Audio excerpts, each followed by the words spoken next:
আমাদের যে সকল নাটক, সিনেমা, টিভি সিরিজ, গল্প, উপন্যাস এই প্রেম সংক্রান্ত বিষয়ে চলতেছে, সেগুলো আমাদের ইয়াং জেনারেশনকে, টিনেজারদেরকে, ইভেন এখন টিনেজারও হওয়া লাগে, আরো আগে থেকে শুরু হয়, এদেরকে ম্যানিপুলেট করতেছে একটা অসুস্থ রিলেশনশিপের মধ্যে দিয়ে তাদের জীবনের সেরা সময়টাকে নষ্ট করার। Right, right. Movie and real life is not same. এটা কথা তারা জীবন নাটকের থেকেও নাটকীয়। যখন যখন মুভিতে হয়, সিনেমাতে হয়, উপন্যাসে হয়, তখন দেখা যায় হুট করে এমন আচমকা কোইন্সিডেন্ট ঘটে যায় যে কাহিনীর দৃশ্যপট পাল্টে যায়। But life is not like that.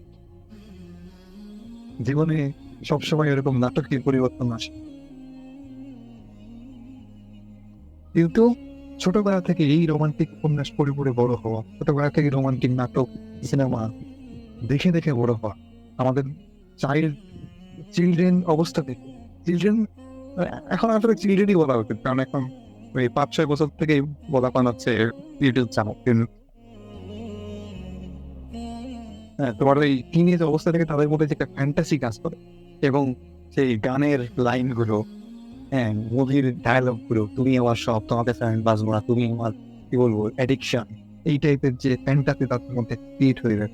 এবং যখন তারা রিলেশনশিপের মধ্যে থাকে, তখন সে নিজেকে ওই হিরোর পজিশন, আমি দেবদাস, হ্যাঁ তুমি আমার পার্বতী, বুঝছো, সেই নিজেকে ওই ফিল্মের ক্যারেক্টার, উপন্যাসের ক্যারেক্টার হিসেবে ভাবে, এবং ভাবে যে দেবদাস পার্বতীর জন্য এত কিছু করে দিছে, তার জীবন বিলায় দিছে, আমি কি করবো, আমার টিমের কি ভুল দোষ হলো, বুঝছো। এই যে একটা ফ্যান্টাসির মধ্যে সে থাকে, এই ফ্যান্টাসির জন্য কি দেয়, সেই ছোটবেলা থেকে যখন তার পার্সোনালিটি ডেভেলপ হচ্ছে, সে যখন দুনিয়াকে, জগৎকে চিনতে, তখন সে একটা ফলস মেসেজ পেয়ে বড় হয়।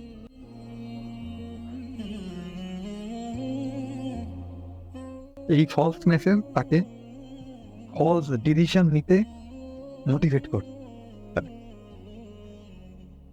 এবং ওদের ব্যাপার হচ্ছে যে লজিক কখন কাজ করবে, যখন তোমার কাছে নলেজ আছে। রাইট। এখন তোমার নলেজটাই যদি ভুল হয়, ম্যানিপুলেটেড হয়, তাহলে লজিক কি আর রাইট ওয়েতে কাজ করে?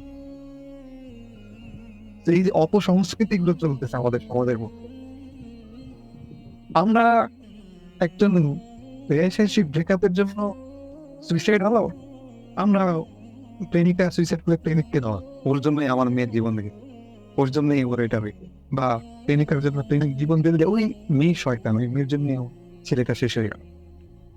অথচ এই যে রিলেশনশিপ, এই যে মহামারীর থেকেও বড় মহামারী হচ্ছে এই যে তোমার প্রেম ঘটিত সমস্যাগুলো আমাদের আমাদের মনে করছে, এগুলো আসতেছে কোথা থেকে, সেই সোর্সটাকে কেন বলতে পারা হচ্ছে, সেখানেই কেন মাথা ব্যথা নেই। অবশ্য মাথা ব্যথা কেন থাকবে, কারণ বিজনেস, এখানে তো বিশাল বিজনেস আছে, ফিল্ম ইন্ডাস্ট্রি, হ্যাঁ, তোমার টিভি সিরিজ, তারপরে বলে ভ্যালেন্টাইন্স ডে বিশাল বিজনেস, তারপরে তোমার এই যে রোমান্টিক উপন্যাসের যে মার্কেট, এখানে তো আসলে বিশাল বিজনেস কাজ করতেছে। সো যারা বিজনেস হোল্ডার তারা আরো প্রমোট করতেছে, কারণ এই থিঙ্কিং যখন আরো বেশি প্রমোট হবে, তখন তো ওদের সেল বাড়বে, তাদের মুভি দেখতে, আরো রোমান্টিক মুভিগুলো দেখতে আরো বেশি মানুষ আসবে, ভ্যালেন্টাইন্স ডে আরো বেশি বেশি হিট সেল হবে। তো আমরা আসলে ওই ডালপালা ছাড়তেছি, কিন্তু এই যে সোর্স, যে সোর্সের আশেপাশে আমরা যাচ্ছি।